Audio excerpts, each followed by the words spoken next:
Among the great buffalo herds south of the Arkansas River existed a territory known by many as forsaken ground. Only the brave and experienced hunters ventured into this territory, rich in furs, great turkey flocks, flush with grouse, prairie chickens, all captured in a region claimed by the Indians. This was south of the Arkansas River. The Indians depended on buffalo to provide meat for food and hides for clothing and teepee material. During these early days, millions of buffalo roamed the plains. In November 1872, the Kansas Commonwealth, a Topeka newspaper, reported, "The buffaloes are moving south and crossing the Arkansas. 20 miles west of Dodge, an immense herd of the creatures 2 miles wide and 10 miles long were passed by the construction train. It took 2 hours for the train to get through this herd. 14 animals were killed and several calves injured."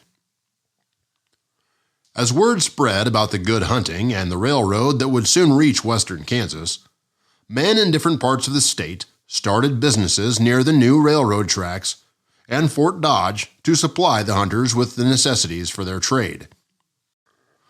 It has been estimated that buffalo hunters killed a grand total of 3,158,780 buffaloes during the years of the buffalo trade from 1870 until the time of their extermination in 1881.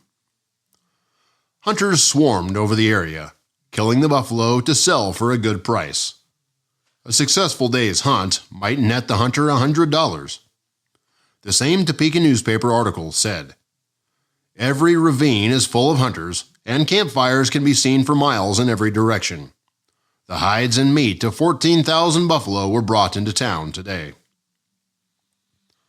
At this time, Dodge City's equal never existed in the entire West. Business came with the buffalo hunters and the boxcar depot in 1872. Dodge City, Kansas became a boomtown for making money.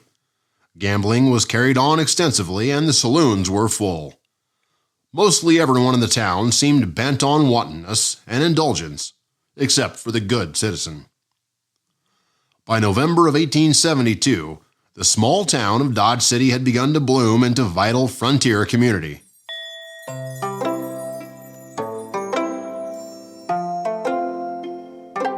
Wild West Podcast proudly presents Hunting Buffalo South of the Arkansas River. The Billy Dixon, Mike McCabe story.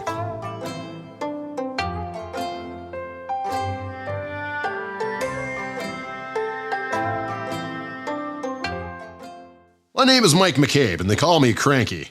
Cranky McCabe, that is. I'm a full-blooded Irishman. That makes me a spirited man. Even though I am small stature, I will teach anyone who is brave enough to take me on. The story I'm about to tell you is based on the facts. My facts.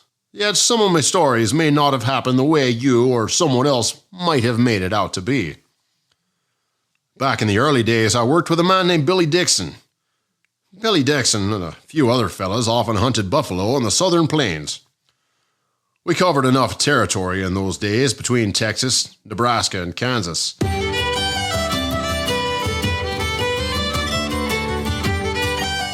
In the fall of 1872, our hunters traveled south along the Arkansas River until we got to Dodge City. There we found the first buildings being constructed. The streets remained lined with wagons bringing in hides and getting supplies.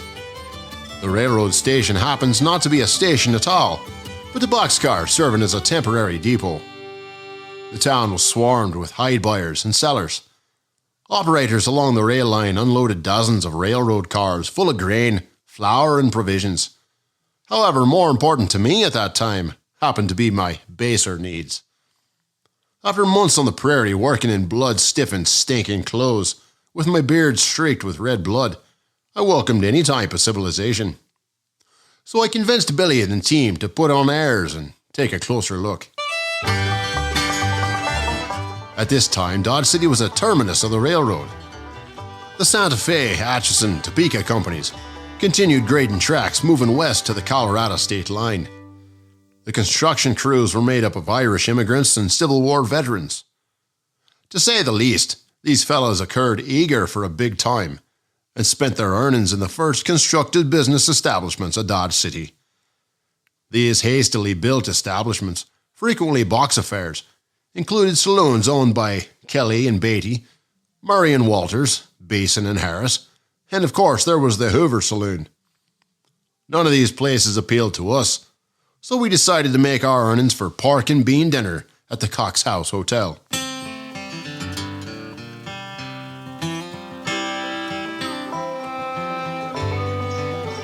Now, when we were in that place, we ran into the proprietor of the hotel, Mr. George B. Cox. Mr. Cox, for some unknown reason, pulled up a chair right next to me. He first asked us about our dinner. Then he began giving us some advice about the town. He and some other citizens, not many at that time, had grown concerned about the violence occurring in and out of the saloons. About 2 weeks ago, according to Mr. Cox, a black man named Tex, some called him Blackjack, he was shot in the head by a gambler known as Denver. Those first words got my attention and distracted me from me pork and beans dinner. Mr. Cox continued, leaning his head into the middle of our table. When the ruckus started in the street outside the Kelly and Beatty saloon, you could see one man over the rest of the crowd. He was a big man. Big, tall black man faced on the street with a gambler named Denver. Then out of nowhere, some shots were fired over the crowd's head. The shots caused the crowd to disperse. The only man remaining was Blackjack, lying on the ground, kicking a bit as he lay dying from a shot to the head. No one knew who fired the shot. Everyone thought it was an accident. Mr. Cox, with a smile, looked at me and said, "Many who saw the shooting say it was one of the most unprovoked murders ever committed. The townspeople did not know where to bury the man, so they dug a hole on top of the hill and laid him down in it." Billy and I looked at each other as Mr. Cox had our fullest attention. Mr. Cox now leaned back in his chair, took off his hat, and as he ran his right hand through his hair, we could sense some sadness in his voice. Unfortunately, just a few days ago, a similar incident over whiskey and anger got my partner, J.M. Essington, shot. He was a carpenter and built this place. He got into the whiskey bottle too deeply and started slandering our cook. The cook took offense to his nagging, pulled a revolver from his pants and shot Essington dead. To the floor he went. Mr. Cox pointed to the portion of the floor in front of us, still covered in bloodstains. While Mr. Cox shook his head in disgust, he said, "That's where my partner, Mr. Essington, took his last breath. We dug a hole and buried him on the hill, clothes and all. Now we have a new cemetery called Boot Hill. Thus came into prominence Boot Hill, a burial ground." I thought to myself about Mr. Cox's words and why he sat next to us. Maybe it was his way of saying we should never complain about the food. Mr. Cox pulled his chair away from our table with these parting words. "You gentlemen take care of yourselves. Dodge City is starting to have one man a day for breakfast almost every morning to populate the hill."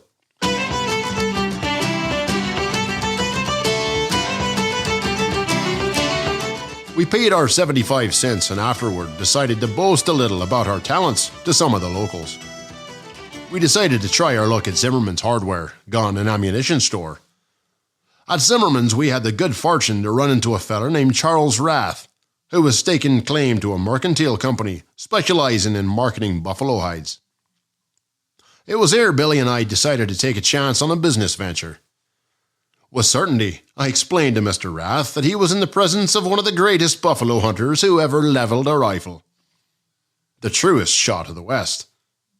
I then pointed out Billy Dixon, and Mr. Rath expressed his knowledge of a migrating buffalo herd. Mr. Rath told me the herd was located on the south side of the Arkansas River, just below Crooked Creek. I thought to myself at the time that this arrangement was indeed a good fortune for us. Mr. Rath had just arrived in Dodge City and was putting together a hide operation. Rath and his partner, a man by the name of Robert Wright, had set up a store with the idea of trading general merchandise for buffalo hides. They had a hide yard near the railroad tracks.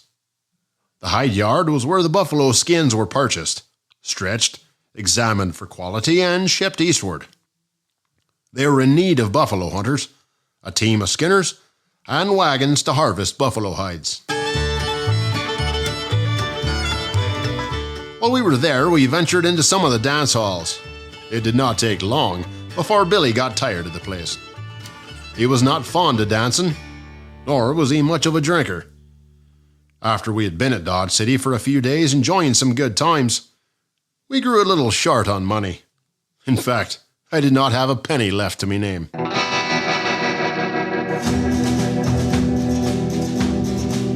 Billy, seeing I was penniless, convinced me it was time to move on. So we decided to strike out and find a new hunting ground. Before leaving Dodge City, I helped Billy purchase our provisions for the hunt at the Wright and Rath merchandising store. To up our supply of the camp outfit wagon, we purchased an extra large-sized Dutch oven, frying pan, meat broiler, and shovel. These purchases added to our inventory of camp supplies, consisting of 2 coffee pots, 3 large frying pans, a camp kettle, bread pan, tin cups, axes, and our coffee mill. The second wagon hauled our bedding, ammunition, 2 extra guns, a grindstone, war sacks, and the like. Billy preferred his ammunition to be made from lead bars done up in 25-pound sacks. This included 2,000 primers and 2 25-pound cans of powder.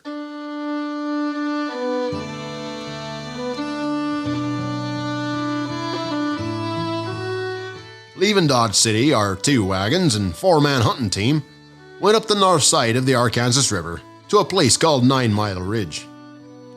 This is where Billy and I paused to stare across the vast prairie into its endless horizon.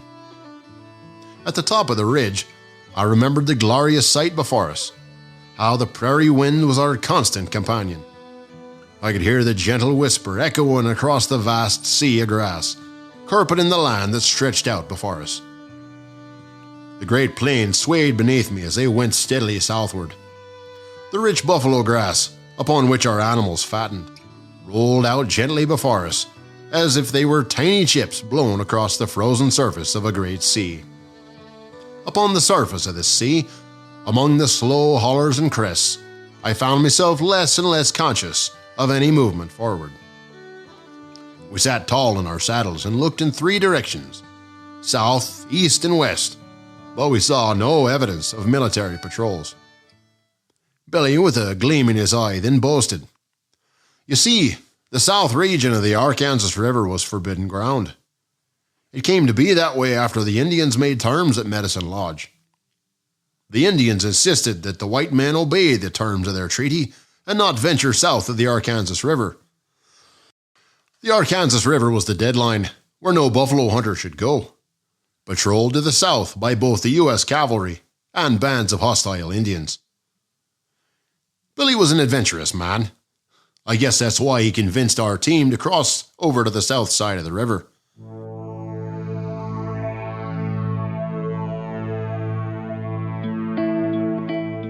We traveled south until we reached Crooked Creek. There we ran smack into a bunch of Indians and had a skirmish with them. The skirmish consisted of continuous greetings, shouts, and shots being fired into the air. This caused my bones to tremble and my heart to beat with uncertainty rushing into my head. I remember how mortally terrified I was of Indians. I was the best man on the team in any situation, but was horrified at the thought of being scalped and left alive. I could smell the odor of the Indian. Their scent had an effect on me like it had on the buffalo. The buffalo, like me, seemed to know when an Indian was around. My horse also began to give warning, sensing this approaching band of Indians. The Indians could not speak English. This did not prevent us understanding them. Their old chief motioned us to go northward. I could see the appearance of this old warrior. He wore a long, brilliant feather fastened under the skin of his left cheek. All the warriors with him were painted red and yellow. We believed, however, that we were able to take care of ourselves and decided to find the best cover, putting down for the night in a sheltered ravine. That night, Each man took his turn at guard and the campfire was kept low. The next day, Billy and I decided to go out on our own to seek out a herd. We traveled further down the creek. We struck another band of hostiles. This was rather too much of the same thing, and we decided if we valued our scalps, we'd better pull out. We turned round and headed for camp.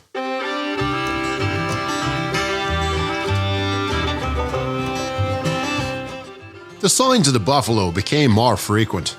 Several times they passed over packed trails, left by great herds that went down to the river for water, and once they came upon a huge saucer-like depression, nearly 6 feet in depth at its steepest point, and over 40 feet across. Grass grew to the very edge of this shallow pit, but in the pit itself, the earth had been worked to a fine dust. This, Billy explained, was a buffalo wallow, where the great beasts found relief from the insects and lice that plagued them by rolling about in the dust. No buffalo had been there for a long time.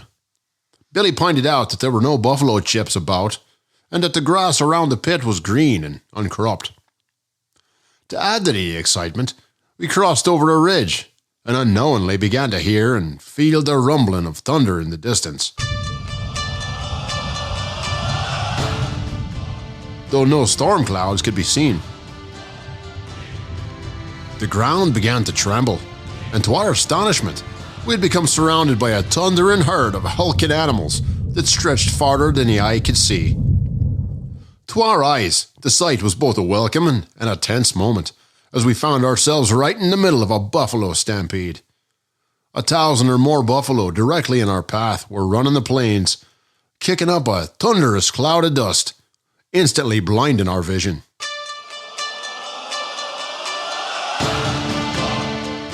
In a panic, we spurred our horses, navigating away from the thunderous sound, heading back over the hill once ridden over before. All of this excitement caused us to miss our camp by 3 miles, and because of the detour, we entered our camp during the night through the enemy's country. At sunrise, we called all hands round to discuss the situation. Plainly, to stay south of the Arkansas River meant putting in more time fighting Indians than in buffalo hunting. But buffalo had begun coming in by the thousands, so we agreed to remain 2 or 3 days and make as big a kill as possible. Hunting was good, and a week had slipped by. The hides were green, which forced us to linger about until they were dry. Not only were hides more easily handled when dry, but they also made lighter loads. The hides were pegged around our camp, flesh side up. It took a few days for the hides to dry.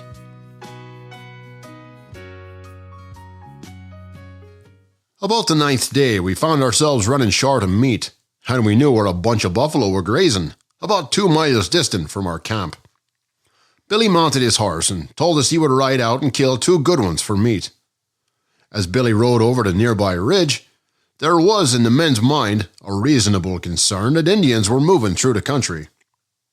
Upon reaching the crest of a nearby hill, Billy dismounted his horse and began crawling. When he reached the top of the crest, peering out into the valley below, he saw a small herd. The buffalo appeared down the breaks in a string along a narrow trail. A deep rumble of the earth followed them. The dust circled about their humped shoulders, with dew claws rattling one by one as they appeared.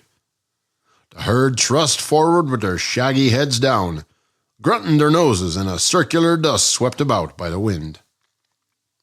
Billy was well acquainted with the ways of the buffalo. He could judge quickly by their actions whether they would run or stand when approached. He saw that these were getting ready to run. Picking out a young bull, Billy turned loose with his big .50 gun. The herd stampeded at the first crack and raised such a dust that he could distinguish nothing beyond the barrel of his rifle. Shots continued to fire in rapid sessions. As he pulled the trigger at the indistinguishable mass, crackles of gunfire echoed through the valley. With his dead-eye shooting, he brought down 7 of the raging beasts before the herd was out of range.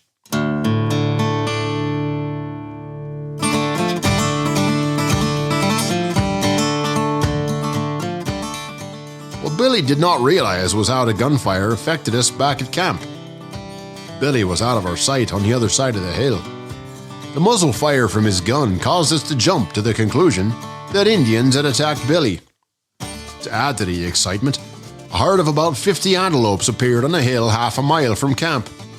The swiftly running animals would traverse a wide circle and dash again to the top of the hill, where they would stand rigidly, attentively gazing in the direction of our camp. The excited imaginations of the boys and I in camp soon transformed these harmless creatures into mounted Indians. One of the boys screamed out that Billy had been killed. Another said the Indians scalped him. The excitement in the camp left us without the slightest doubt of Billy having been killed and scalped. His body left weltering out in its own blood and speared repeatedly until it resembled a sieve. In the excitement, I began yelling at the boys. "Where in thunder are those primers? I can't find a single one, yet I saw a lot of them only a moment ago." In a panic, I thought to myself, unless we get those shells primed, we'll be in bad shape. I began so nervous over an Indian attack that I could not find the primers. I could not feel them rattling about in my shaking hand.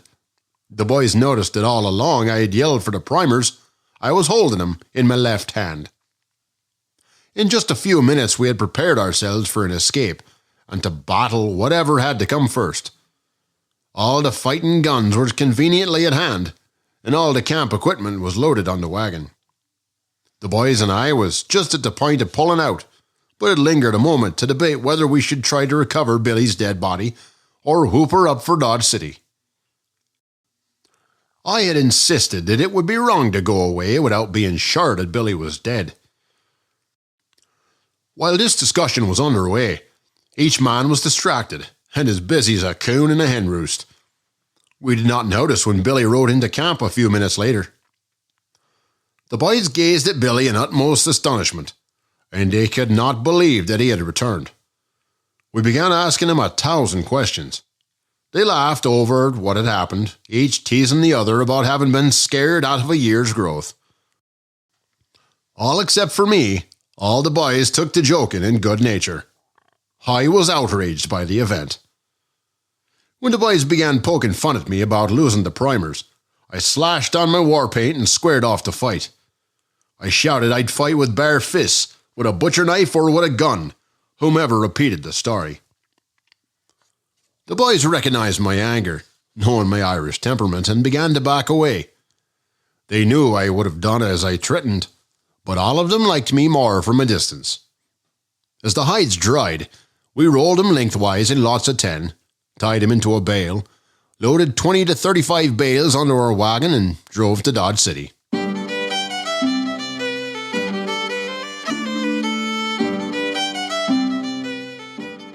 We were lucky enough to strike a good market. We had to make 3 trips to get all the hides, for which we received $2.50 to $4 apiece, the highest price we ever received. The full amount was $1,975, but Mr. Roth wrote us a check for an even $2,000, a little matter like $25 being of no account in those days in Dodge City. It was December 3rd when we made our final trip to Dodge City.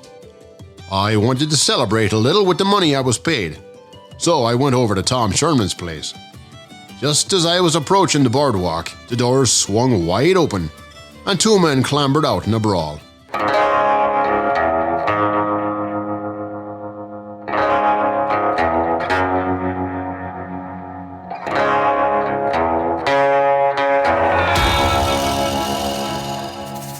A few gunshots blared from within Sherman's place, so I took a run to the side of the building. Peeking out behind the bottom outside stairs, I heard one man shout out, "I got you, Hennessy. I got you dead to right, and I'm going to shoot you dead." Hennessy, wearing a soldier's uniform, raised his hands high in the air, yelling back at his nemesis, "Come out here a little farther so I can see you drop in the dirt. Do you think you can take a soldier on in the U.S. Army? Well, you're wrong. You're dead wrong." I watched as a man approached the edge of the porch with his pistol drawn, and his right foot stepped off the porch. So did his pistol blaze fire. The muzzle flashed, smoke circled, and Hennessy spun, hitting face down in the street. "I got you, Hennessy, I got you," shouted the man. It was at that moment Hennessy rolled over with pistol cocked and returned fire, striking the man directly in the chest. I watched in wonderment as the other man fell face forward in the street and rolled on his back with a lifeless moan. Then I heard 2 more shots ring out from inside Sherman's saloon, with one man falling through the door and out onto the porch. The man held his chest high and moaned in desperation for help. After a few minutes, the gunfire stopped and the smoke cleared. It was then my desire for whiskey crept back into my thoughts. I can have a few more in me, I thought to myself, for my thirst ran rapidly with genuine anxiety. I rounded the corner of my hiding place, looked out into the street, saw a few buffalo hunters attending to 3 downed men, and stepped into Tom Sherman's place.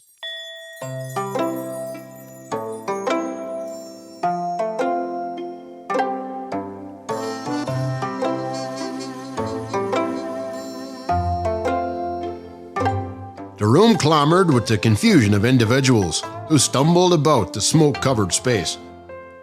One man lay on his side by a card table next to a fallen chair, with a crying dancehall girl on her knees next to him. I approached the bar with caution, ordered a drink, and asked the bartender about the dead man on the floor and his girl. A man next to me, a man named J.B. Edwards, gulped down a shot of whiskey and said, "That woman you see with a gush of tears is Billy Playford's gal, and he's in the street. The man she's crying over is a gambler named Morehouse." What you see is the result of what happens around here if you get too close to another man's gal. Afterward, Billy and I parted our ways. He went back to the range to hunt buffalo. I, on the other hand, went to gambling. I stayed in Dodge City a little longer before joining the crew grading track to the Colorado line. When leaving town, a Newton reporter arrived asking about the shooting of Hennessy in Morehouse. The article stated, "The 4 men were killed," adding, "Dodge City is making herself notorious as a fast frontier town." Dodge old-timer J.B. Edwards said that the shooting of Morehouse had nothing to do with the soldier-gambler dust-up. Morehouse, he said, got drunk and tried to fool with Billy Playford's gal, and Playford, taking advantage of the general ruckus, just plugged him.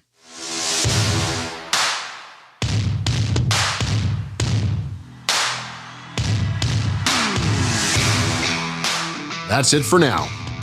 Remember to check out our Wild West Podcast shows on iTunes or wildwestpodcast.buzzsprout.com.